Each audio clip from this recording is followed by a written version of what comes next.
Yuk kita masuk ke dalam alur ceritanya. Halo Sobat Nova, melanjutkan cerita dari episode sebelumnya ya. Semoga kalian suka. Pada saat ini para roh hantu tiba-tiba mengerti bahwa mereka hanya digunakan sebagai bahan pelatihan oleh Xiaoyan. Namun saat mereka bereaksi, semuanya sudah terlambat. Xiaoyan tidak mengambil inisiatif membunuhnya. Sebagai gantinya lautan api menyebar dari bawah kakinya. Di bawah kendali Xiaoyan, lautan api yang meluas itu naik kemudian membentuk sangkar api. Sehingga puluhan roh hantu tersebut tidak ada yang bisa melarikan diri. Cepat! Cepat beritahu semua jenderal roh hantu di planet ini dan beritahu istana surga manusia. Ucap ketua hantu roh menjadi sangat panik. Mereka lupa bahwa apa yang mereka lakukan 100 kali lebih kejam dari ini. Tidak tahu berapa banyak darah manusia tidak bersalah tumpah di tangan para roh hantu ini. Oleh karena itu, Xiaoyan memburu hantu roh tersebut. Itu seperti menyelamatkan nyawa warga sipil di kota ini. Sementara itu para penduduk asli di kota ini tidak tahu apa yang terjadi. Yang mereka tahu hanyalah ada sangkar api besar di langit. Mereka mendengar suara perkelahian dan jeritan menyedihkan di sana. Apakah kamu mendengar bahwa penguasa kota roh hantu ditangkap? Sudah lama sekali tidak ada orang yang berani menantang penguasa kota. Ucap orang-orang itu. Ya, kuharap ada keajaiban. Karena kesenjangan kekuatan, aku tidak bisa menolong keluargaku yang dibunuh oleh bajingan itu. Selain itu kekuatan di belakang roh hantu ini sangat kuat. Tidak mungkin bagi kita mengalahkannya. Jadi mari kita berharap bahwa seseorang mampu membunuhnya. Jawab percakapan pribadi tersebut. Kota ini dulunya sangat makmur, namun sekarang didominasi oleh kelompok hantu roh. Dan karena kekejamannya itulah, mereka menjadi penguasa kota. Roh hantu melakukan apapun yang dia inginkan. Dan siapapun yang berani melawan pada akhirnya akan mati. Pada saat ini segera terdengar suara siulan dari segala arah. Mereka adalah bala bantuan dari roh hantu terdekat dan langsung bergegas menuju sangkar api. Mereka sangat percaya diri pada awalnya.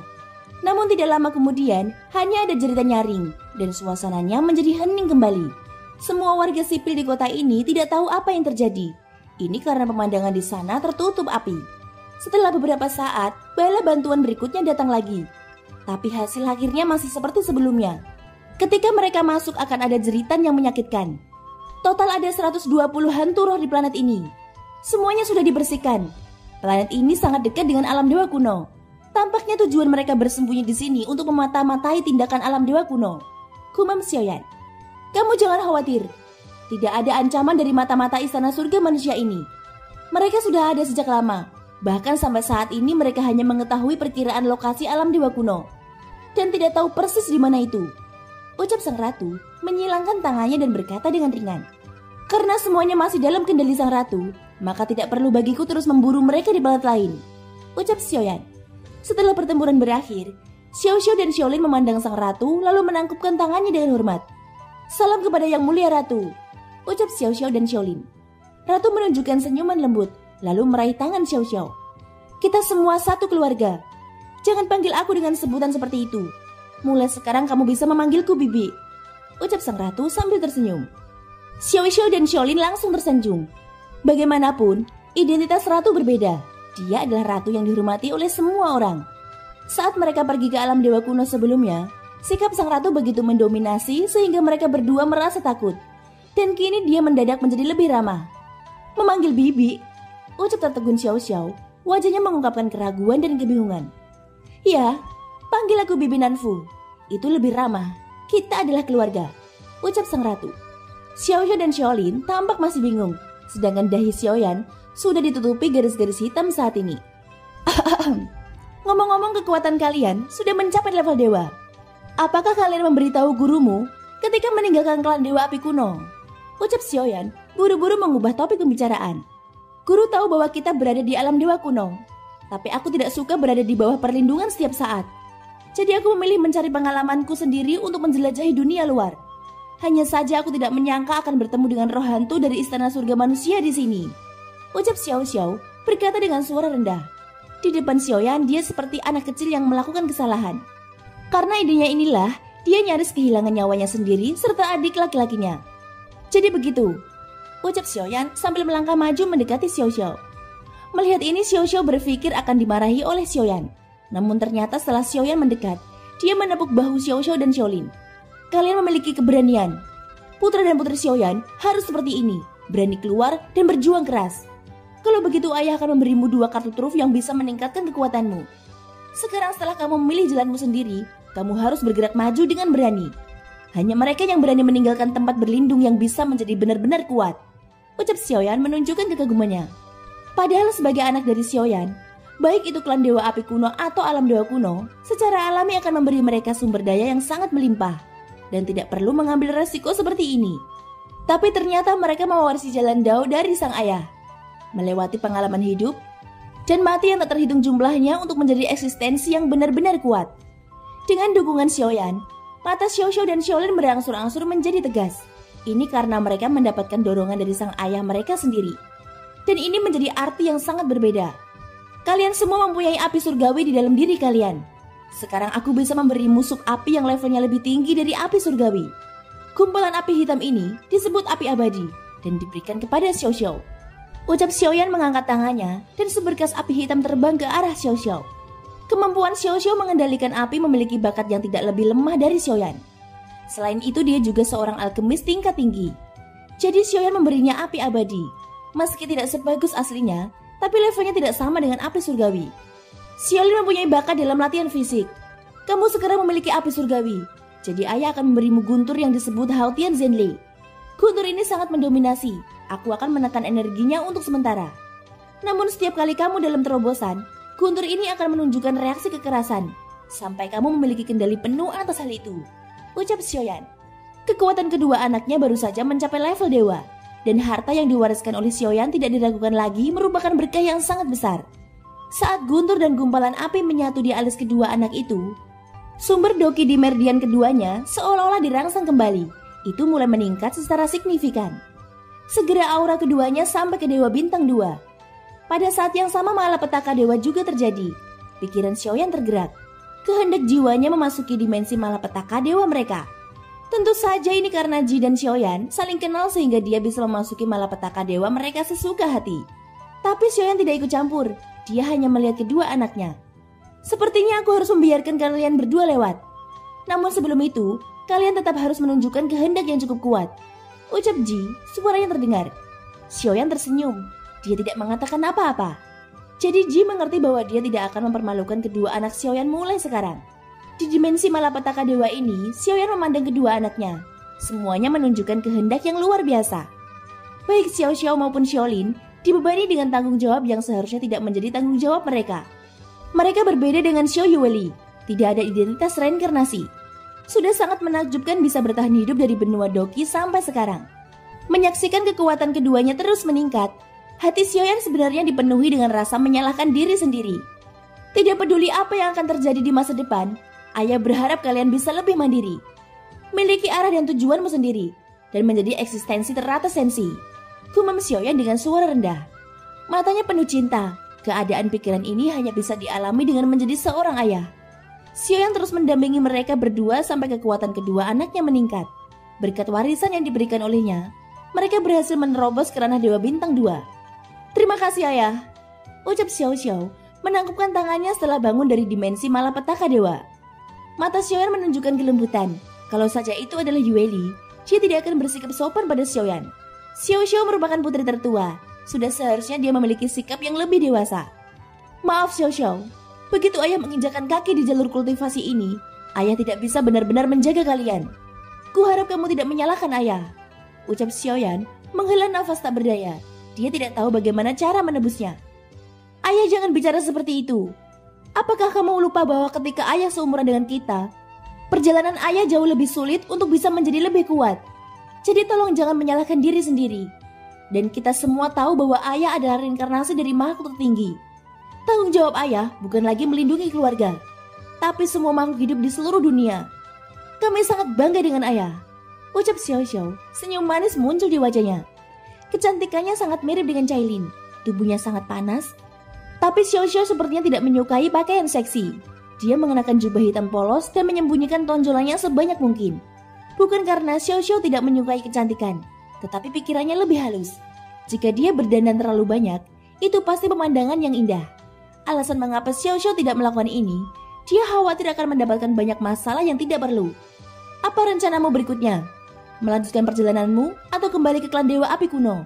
Tanya Xiaoyan. Xiao Xiao memandang Xiaolin. Ada keraguan di matanya. Jika Xiaoyan tidak datang tepat waktu, mungkin dia sudah kehilangan nyawa adiknya. Sepertinya kita akan kembali ke klan api Dewa Kuno. Mereka pasti mengkhawatirkan kita juga, ucap Xiao Xiao setelah berpikir sejenak. Mendengar ini, Xiaolin di samping menunjukkan ekspresi enggan. Kakak, apakah kita menyerah begitu saja? Ucap Xiaolin sepertinya tidak ingin kembali. Meskipun tidak ada bahaya di klan Dewa Api Kuno, tapi dia tidak ingin berkembang di bawah perlindungan mereka. Xiaolin, apakah kamu tidak takut? Ucap Xiao Xiao dengan wajah tercengang. Tidak ada yang perlu ditakutkan. Benar seperti yang dikatakan ayah. Hanya mereka yang berani lepas dari sangkarnya yang bisa menjadi benar-benar kuat. Aku tidak takut.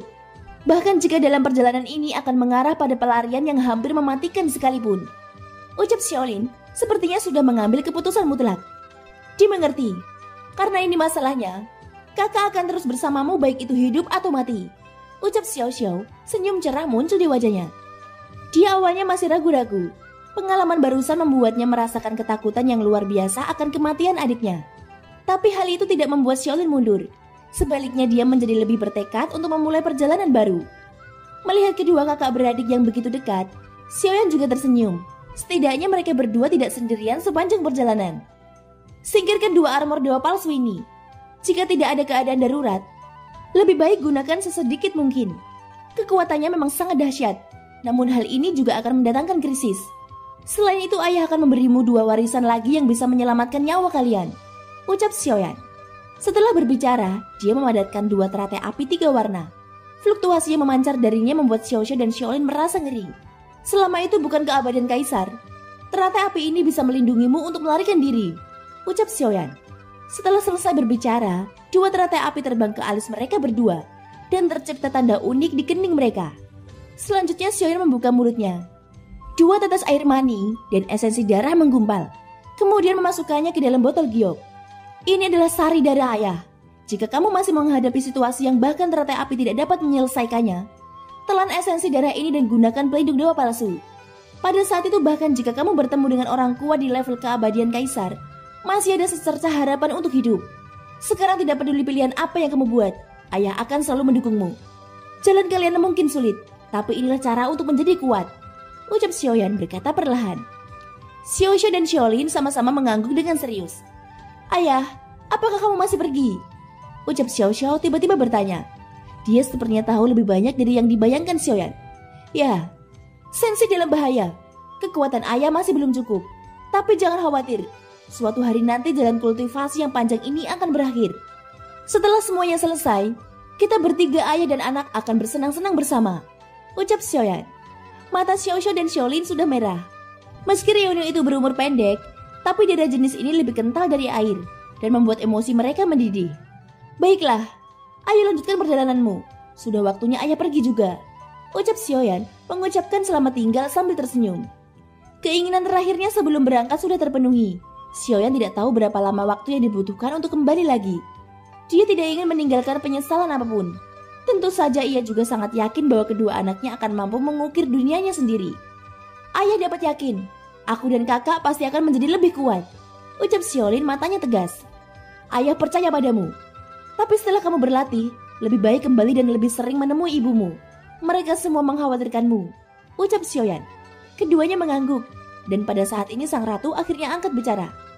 Selamat tinggal, dua anak kecil, ucap ratu melambaikan tangannya. Selamat tinggal Bibi Nanfu, ucap Xiao Xiao dan Xiaolin juga berkata dengan serius. Xiaoyan tidak tahu harus berkata apa. Sang ratu melambaikan tangannya mengendalikan bahtera. Xiaoyan berbalik, faktanya dia sangat enggan untuk pergi. Dia sangat ingin menghabiskan waktu bersama keluarga dan teman-temannya dengan tenang. Tapi sekarang bukan waktunya.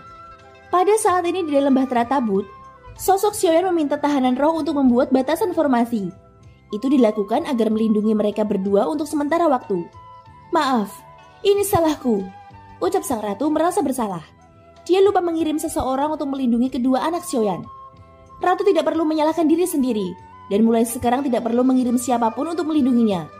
Mereka putra dan putri Xiaoyan harus memiliki takdirnya sendiri. Tidak ada reinkarnasi dalam hidup mereka. Karena itu mereka harus menggunakan takdirnya sendiri untuk merebut rahasia surga.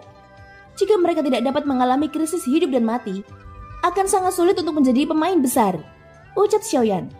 Sang ratu tercengang. Seketika mata indahnya menatap dunia di mana kedua anak Xiaoyan berada. Dia melupakan sesuatu, dan ekspresi wajahnya berangsur-angsur menjadi rileks. Mungkin itu benar, aku sudah meremehkan kedua anak kecil ini. Mereka harus menjadi salah satu orang kuat di masa depan, ucap sang ratu. Bahtera Tabut sudah meninggalkan planet tersebut. Adapun Xiao dan Xiaolin, mereka juga memulai jalan mereka sendiri. Singkatnya, setelah beberapa saat kemudian, Bahtera Tabut tiba di alam dewa kuno. Namun mereka tidak segera masuk melainkan berlabuh di luar. Xiaoyan tidak berniat untuk tinggal lebih lama lagi. Lagi pula semua urusannya sudah terselesaikan. Apakah kamu yakin ingin pergi ke dunia dewa iblis kuno? Ucap sang ratu, masih tidak bisa menyembunyikan kekhawatirannya. Ya, dua raja roh dari istana surga manusia ingin pergi ke sana untuk mencari peluang terobosan. Tentu saja, kita tidak bisa membiarkan mereka berhasil, ucap Xiaoyan mengangguk. Namun setelah bertemu Xiao dan Xiaolin, Xiaoyan samar-samar merasakan kehendak abadi yang dikatakan ratu. Sepertinya aku akan melakukan terobosan. Ratu, tolong lindungi aku sekali lagi, ucap Xiaoyan berkata dengan serius. Setelah berbicara, sosoknya duduk bersila. Rupanya setelah Xiaoyan melindungi kedua anaknya, secara tidak langsung dia telah memadukan kehendak abadinya. Ingatan Xiaoyan mengalir kembali. Dia teringat saat pertama kali melihat Medusa. Dan peristiwa di dalam menara api berkobar merupakan kenangan yang tak terlupakan. Setelah kejadian itu, Xiaoyan belum menyadari bahwa dirinya telah menjadi seorang ayah. Dia juga mengingat adegan menggendong Xiao untuk pertama kalinya. Kenangan ribuan tahun yang lalu masih terasa hangat di benaknya. Tentu saja dia juga ingat wajah tembem Xiaolin, yang kala itu hanya seukuran telapak tangan dan kelembutan saat dipeluk dengan hati-hati. Apa yang harus Xiaoyan lindungi menjadi begitu jelas saat ini. Dia belum pernah merasa seperti ini. Sekarang dia mengerti apa yang dia inginkan dan apa yang dikejar. Ini tidak ada hubungannya dengan dunia yang diatur susang. Pada saat yang sama aura kebadan Kaisar langkah kelima terpancar dari tubuhnya. Setelah mengalami kegagalan sebelumnya, sekarang adalah terobosan yang cukup mulus. Xiaoyan perlahan membuka matanya. Dia juga bersiap pergi ke dimensi spiritual pagoda emas. Sejak 6 senior meninggalkan labu dewa bermata 9, Xiaoyan hanya bisa mengandalkan dirinya sendiri dalam misinya ke dunia dewa iblis kuno. Tapi Xiaoyan harus membawa Qimi bersamanya. Bagaimanapun juga, identitas Qimi sangat misterius. Mungkin dia akan sangat berguna. Tentu saja apa yang paling bermanfaat adalah darah keabadian fisik di tubuhnya. Qimi yang berkeliaran di alam dewa kuno segera datang setelah menerima panggilan dari Xiaoyan. Kita harus pergi, ucap Xiaoyan. Kemana kita akan pergi? Tanya Qimi. Xiaoyan berjalan ke sisi Qimi, lalu memandangnya dengan serius, mengulurkan telinganya dan menepuk bahu Qimi. Jangan bertanya, ucap Xiaoyan dengan lembut, mengucapkan dua kata. Tanpa menunggu jawaban Qimi, semuanya menjadi gelap. Qimi hanya mendapati bahwa dirinya sudah tidak bisa bergerak. Dia merasakan hawa dingin di hatinya. Perasaan ini sudah tidak asing lagi baginya. Hei, orang macam apa kau ini? Mengapa kau mengurungku di ruang gelap ini lagi? Aku bahkan tidak bisa bergerak. Kamu tidak cukup memanfaatkan orang lain. Kau bahkan menganiaya orang lain, ucap Qimi sangat marah sehingga dia tidak bisa menahannya. Dia disegel ke dalam 9 peti mati pagoda emas. Alasan mengapa Qimi bisa dimasukkan ke dalam pagoda emas adalah tubuhnya mengandung kehendak jiwa Xiaoyan. Orang tercela, jangan biarkan aku mendapatkan kesempatan. Apa yang aku terima hari ini akan dibayar 2 kali lipat besok, ucap Qimi masih meraung marah. Xiaoyan mengabaikannya. Dia sedang bersiap untuk memasuki pohon dunia di lantai 10 pagoda emas. Untuk menuju dunia dewa iblis kuno tentunya harus melalui pohon dunia. Tapi saat Xiaoyan menutup matanya, sebelum pikirannya memasukinya, tiba-tiba saja suara ratu terdengar. Suamiku, sepertinya ada yang mencarimu, ucap sang ratu. Pada saat ini tidak jauh darinya, terlihat sesosok berdiri di udara. Sosok itu menggunakan topeng sehingga tidak bisa melihat wajahnya dengan jelas. Xiaoyan sedikit mengangkat alisnya, lalu perlahan membuka matanya untuk melihat ke kejauhan. Hei reinkarnasi Zuzang, bisakah kamu bertarung? Ucap sosok itu berkata dengan suara dalam. Xiaoyan tidak berbicara, tapi menutup matanya kembali. Dia tidak tahu dari mana provokator itu berasal, dan Xiaoyan benar-benar tidak tertarik untuk melayaninya bertarung. Namun saat berikutnya terjadi ledakan. Pelindung Bahtera Tabut tiba-tiba hancur, dan sosok ratu pun menghilang begitu saja. Saat ini aura kuat langsung menyelimuti Xiaoyan. Sosok bertopeng itu muncul di atas Xiaoyan lalu menampar dengan satu telapak tangan. Cakar hantu hijau terkondensasi. Xiaoyan mengerutkan keningnya. Saat dia membuka matanya, sosoknya tiba-tiba menghilang. Dan itu sangat cepat ketika muncul lagi. Thank you guys sudah mendengarkan ceritaku sampai akhir. Semoga hari kalian menyenangkan. Sampai jumpa dan bye-bye.